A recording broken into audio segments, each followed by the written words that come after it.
Well, everyone, it's time for us to go ahead and talk about the Samsung Galaxy Z Fold 3 and compare it against the Z Fold 4 in this quick comparison. Now, I've just went ahead and purchased all of the new Samsungs, including the watches, so I'm going to compare and review them once I get them. But it's very interesting because the Z Fold 4 is a decent upgrade coming from the Z Fold 3. There wasn't really too many crazy design changes that they've made. The display on the front is a little bit, I would say, better looking a little bit. It's the same size, but they did but they did make it look a little bit better, which is nice. It's also supposed to be a little bit more durable with the specific, Galaxy, so I'm really happy they're going in that direction, mostly because, there really was some, folding mechanism issues that we've had before, but I'm glad Samsung is, improving it in that direction. Another big thing is the internals. We're actually going through and getting a new Qualcomm Snapdragon 8 Gen 1 Plus chipset inside of this, device. Now, we didn't have the 8 Gen 1 before. We had the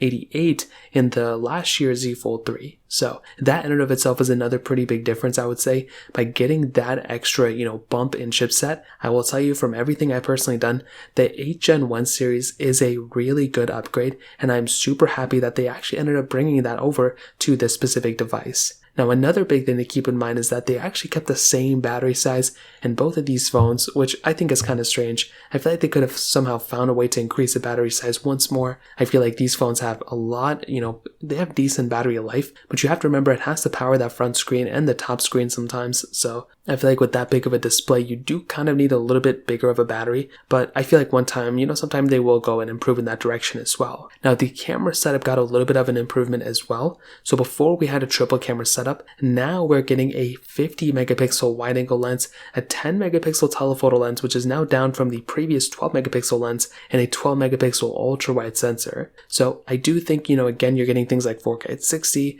you're getting 4K at 60 on the front as well. And that new front facing camera now goes behind the display just like the previous one, but it's supposed to be a little bit better in that direction. So I'm really happy we're getting some improvements there too. Now, I will tell you personally, I think if you have a Z Fold 4, if you have a Z Fold 3, I would recommend keeping it. I don't see any reason why you would want to go for the Z Fold 3. I mean, this phone is the same price tag as before. It's a pretty, expensive phone. So I will tell you, if you still have a Z Fold 3, keep it. There's absolutely no point going up to the next one. But if you have all the money in the world, like I mentioned before, why not? You can go ahead and afford it. But I would recommend keeping your Z Fold 3, and I think a Z Fold 3 is probably a better option for a lot more people just because it is a cheaper phone, but the choice is yours. If you have any other thoughts or questions, please let me know in the comment section below. Hit the like button, that would mean so much, but definitely hit that subscribe button. More importantly than everything else, I love every single one of you guys. Hopefully I'll catch you guys in the next video. Peace out till then.